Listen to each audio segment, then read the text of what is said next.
Welcome to Cooking with Dr. Trindade. I was inspired to do this by several of my patients, one of which is a physician who had never cooked before, as happens with some of my other patients, and said, could you just do some very basic videos for those of us who haven't cooked, but we're sort of inspired to after talking to you and trying to implement that 10 to 12 servings of vegetables and fruit per day. And your theory about how if you can get those amount of vegetables, you're in much sort of healthier stead, not just in COVID-19 times, but in general. And then the next question was, well, how do I get all those in? And I'm constantly reminding them how you can make soups that are creamed soups, but they're creamed of vegetables. You're not adding any cream, dairy cream that is. And so then the next thing was, well, if I could just have a short video and make it simple, just keep it really simple. So that really inspired me to do this and to keep it simple. Now, whenever you are cooking yourself, whether you're making soups or anything else, please just be creative. You can add a lot more things, and you can experiment with different flavors.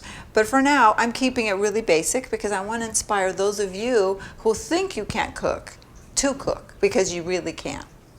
So welcome, and let's get on with cooking. Welcome to Cooking with Dr. Trindade. Today, we're making a creamed asparagus soup, or cream of asparagus soup. Again, very, very simple. I'm not going to add too many condiments. You can add afterwards. For example, I'm not adding garlic and onion, that sort of thing, because I'm trying to keep it really simple and inspire you to do this. So why asparagus? Well, asparagus is loaded with glutathione, and glutathione is the most important and the most active antioxidant that we have in our body, that we actually make. But some of us may not make as much as others, and some of us may use it up a little bit more. So think of glutathione as your friend, and asparagus are just loaded with glutathione. They're the food that has the highest amount of naturally occurring glutathione. Second being avocado, which we will talk in more detail at another cooking video. So asparagus, you can either buy it when it's in season, and usually you can get a pretty good price for it, because I really encourage you to buy organic, anything whenever possible. But if you're not able to buy everything organic, then please go to the Environmental Working Group and look at the Clean 15 and the Dirty Dozen. Dirty Dozen are those fruits and vegetables where they're heavily pesticized, they're heavily sprayed. So those you absolutely want to get organic if you can't afford to get everything organic. The Clean 15 are those that you could use even if they were conventionally grown, and you can get that at wg.org. EWG, environmentalworkinggroup.org. So on with asparagus. So I would just rough chop it. Now remember, if you're buying them in bulk when they're in season, and maybe when you get a special, you could freeze it, and you could very much do this with frozen asparagus. You might, you lose a little bit of the nutrients, but not a lot, because we're also not going to cook it for very long. So again, you just rough chop it. We're going to then be adding it to some boiling water. I prefer to do it with some boiling water. If you're starting from scratch and you don't, you could just put this then into your water, your cold water, and then add, and then start it heating up. I like doing it with already adding it to some boiling water, because I feel that that way it locks in some of the nutrients, and you may not lose as much of the nutrition, because these are loaded with potassium, for instance, in addition to glutathione and vitamin C. And so some things you want to try and not overcook. So here I have my little trusty cup, a liter if you're thinking of the metric system, but this is 4 cups. And then you're going to add this to about 4 cups of water, depending on how thick you'd like it. And then we're going to cream it. So onto the stove. So continuing on with our asparagus soup, here I have 3 cups of boiling water. You could do 3 to 4. There's 4 cups of asparagus. It all depends as to how thick you'd like it. And my thought is, I would rather it become a little thicker and I can thin it than vice versa. If it's a little watery, it's hard. You'd have to boil it down. And then you don't want to boil down all of the good parts of the asparagus. So then you're only going to boil it for about 5 minutes. And then we're going to cream it. And like I said, you could add other things you could have to it, but I like keeping it simple and easy to make. So with this base, you'll then be able to add a lot of different vegetables to it. And you could stay with my green theme, right? You could keep it all green, or you could add something else. You could add chopped up carrots, for example, or shredded carrots. So for now, we're just going to let it boil for about 5 minutes, and then we'll cream it, and I'll give you an example of what you can add to it. The important thing is to remember the richness of the asparagus and the fact that the glutathione is one of the most abundant ingredients. It also has a lot of enzymes that help us detoxify, but we're focusing on the antioxidant properties. So the asparagus has cooked for 5 minutes, and you can see that it's still green. And now we're going to cream it again. Now remember that I like tilting it to one side because it makes it a little bit easier to cream the entire amount without splattering.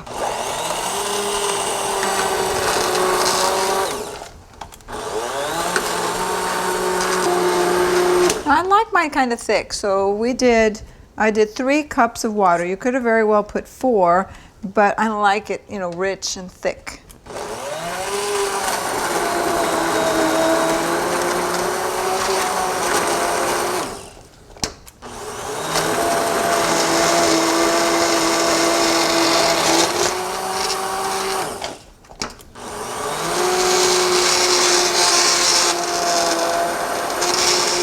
Now asparagus can be pretty fibrous, even though we've already taken that fiber before, when I chopped them up. But what I like to do is stop for a minute, and then I'll add the salt. So we're going to do half a teaspoon of salt, and then I'll blend it a little bit more.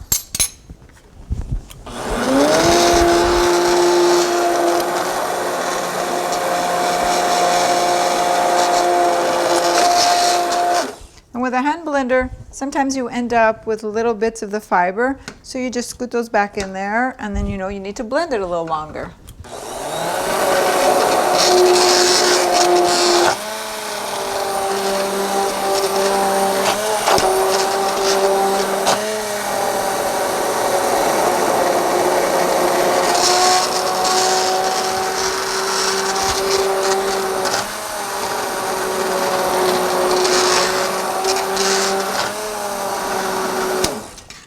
So there you have it. You could make it even thicker if you'd like.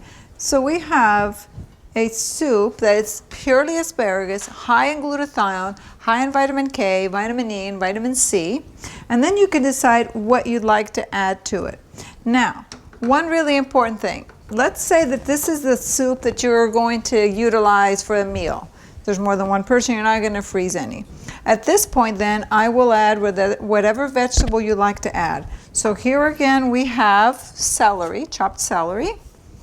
You could add some chopped up broccoli.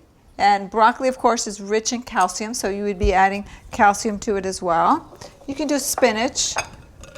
Some oxalates, but we don't eat spinach every day, but also very rich in calcium and iron. You could do my all-time favorite, arugula, which is going to further help you detoxify. And you could add, have 3 cups of liquid. Here, I would probably add 2 cups of arugula, but that's because I like it thick. You could also do your cabbage, and then you would just let it cook a little longer.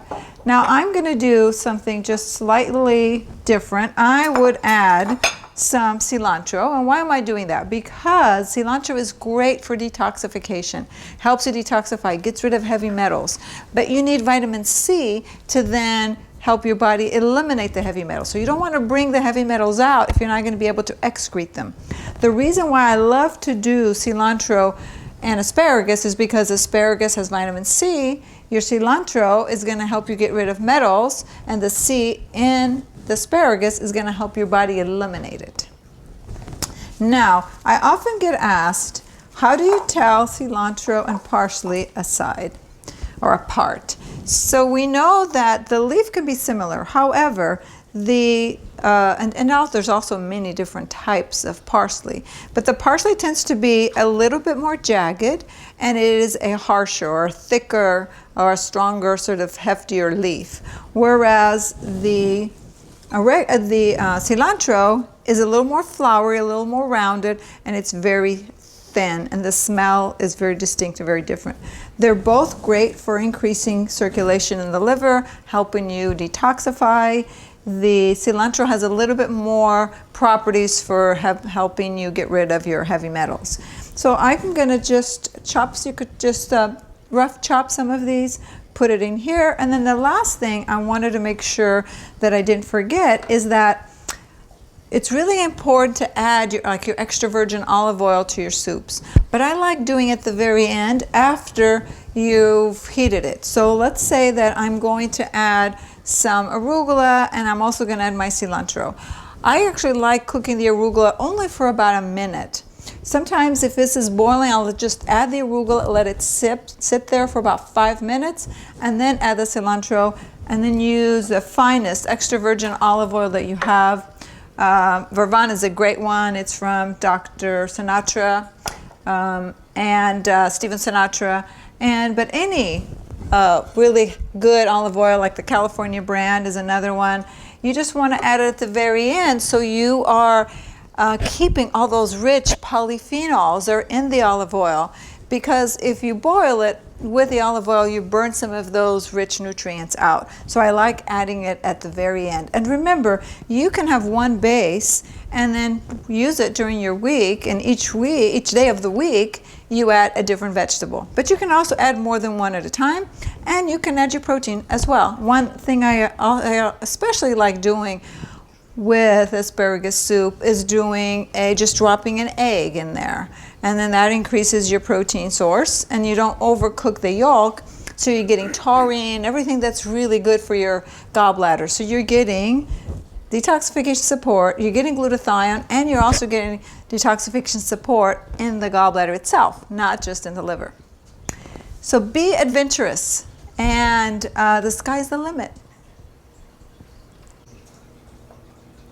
I really hope you enjoyed this episode of Cooking with Dr. Trindade. And just remember the importance of food and how food communicates with our DNA. And just like eating the wrong food can increase inflammation, eating the right foods can decrease inflammation and make our gut microbiome, our immune system healthier, more robust, more able to deal with all these foreign invaders. And don't forget about my rule of 10 to 12 servings of vegetables and fruit.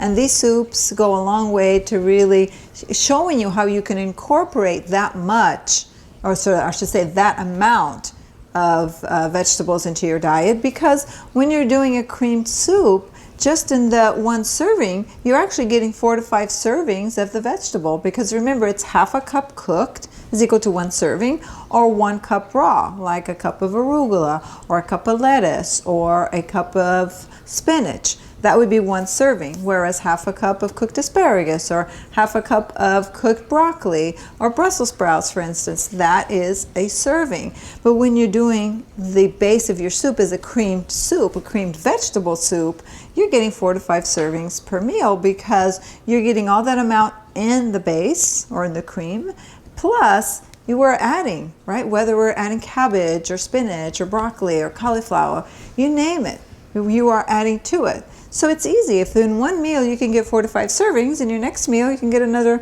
4 to 5, and then you have one meal where you may be getting 1 or 2. Maybe you're doing more of your fruits. So extremely, extremely important. And remember, we're getting both soluble and insoluble fiber. It's true that your soluble fiber is more your nuts and seeds, things like your flaxseed meal, for instance, or your chia seeds, but you're also getting some of that, like in the asparagus, for instance, or in your carrots. It's really important that we remember that it's the soluble fiber that really feeds our gut microbiota. So make it a great day. Please enjoy my recipes, and thank you so much for your participation and for your information. You inspire me, and I so appreciate that. My best to you.